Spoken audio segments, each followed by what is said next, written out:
కూటమి సర్కార్ వికటాట్టహాసం. 10 ఏళ్ల క్రితం నంది అవార్డును తిరస్కరిస్తూ చేసిన వ్యాఖ్యలపై ఇప్పుడు కేసా? పోసాని ఉగ్రవాదుల 9 గంటల పాటు ఎస్పీ విచారిస్తారా? భావ ప్రకటన హక్కు ఓ వర్గం వారికేనని హోంకరింపు. పోసాని కృష్ణమురళి అక్రమ అరెస్టే ఇందుకు నిదర్శనం. ప్రశ్నించే వారికి వేధింపులా?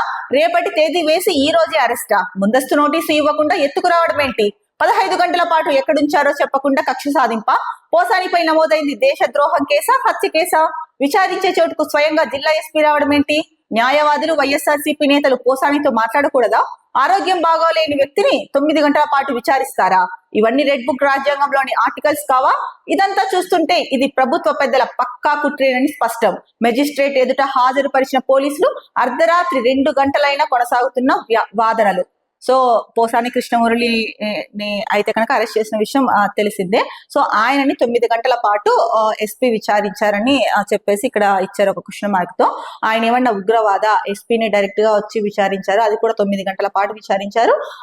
ఆయనకి ఆరోగ్యం కూడా అంత బాగోలేదు, అలాంటి వ్యక్తిని 9 గంటల పాటు విచారించారు, అది కూడా మధ్యరాత్రి 2 గంటలైనా కూడా కొనసాగుతూనే ఉంది అని చెప్పేసి ఇచ్చారు. ఇంకొక చోట ఒక వార్తా కథనంలో చూస్తే కనుక ఉదయము ప్రొద్దున 5 గంటల వరకు విచారణ కొనసాగింది. సో బెయిల్ మంజూరుకి ఎవరైతే పొన్నవోలు సుధాకర్ ఉన్నారో పోసాని కృష్ణమురళి తరఫున లాయరు, ఆయన బెయిల్ కి ట్రై చేశారు, కానీ కోర్టు అయితే కనుక బెయిల్ ఇవ్వడానికి నిరాకరించింది అని చెప్పి కూడా ప్రొద్దున అయితే కనుక వార్త వచ్చింది. మరి ఇక్కడ చూసుకుంటే కనుక అంటే ఇది నిన్నటికి సంబంధించిన వార్త కాబట్టి చాలా క్వశ్చన్స్ అడుగుతున్నారు వీరిని. అంటే ప్రశ్నించే వారిని వేధిస్తారా? రేపటి ముఖ్యంగా ఎక్కడ మేజర్ మిస్టేక్ కనిపిస్తోంది అంటే కనుక 27వ తేదీ డేట్ వేసి 26వ తేదీ అరెస్ట్ చేయడం పైనే అందరికీ అనుమానాలు వ్యక్తమవుతున్నాయి. అంటే అంత ఆగమేఘాల మీద ఎందుకు అరెస్ట్ చేయాల్సి వచ్చింది? మీరు చెప్పిన డేట్ ఏంటి? మీరు అరెస్ట్ చేసినది ఏంటి? ఏ టైంలో అరెస్ట్ చేశారు? ఒక రోజు ముందే అరెస్ట్ చేశారు, అది కూడా రాత్రికి రాత్రి అరెస్ట్ చేశారు.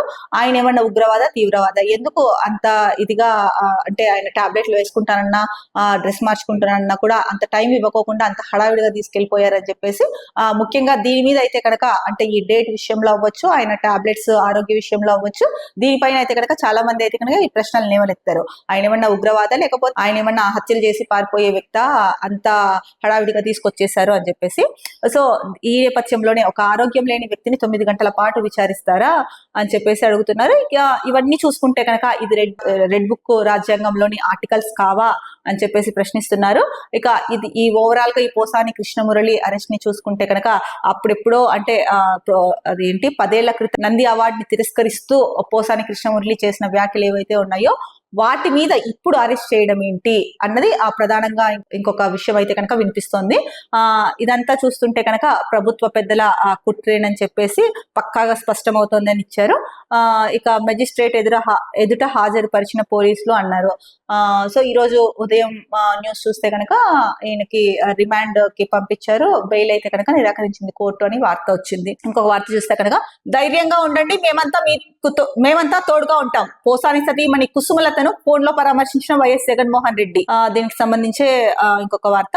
ఇది రెడ్ బుక్ కుట్రే. 2015లో నంది అవార్డు తిరస్కరించిన పోసాని అవార్డుల కమిటీ కూర్పు నచ్చలేదని వ్యాఖ్య.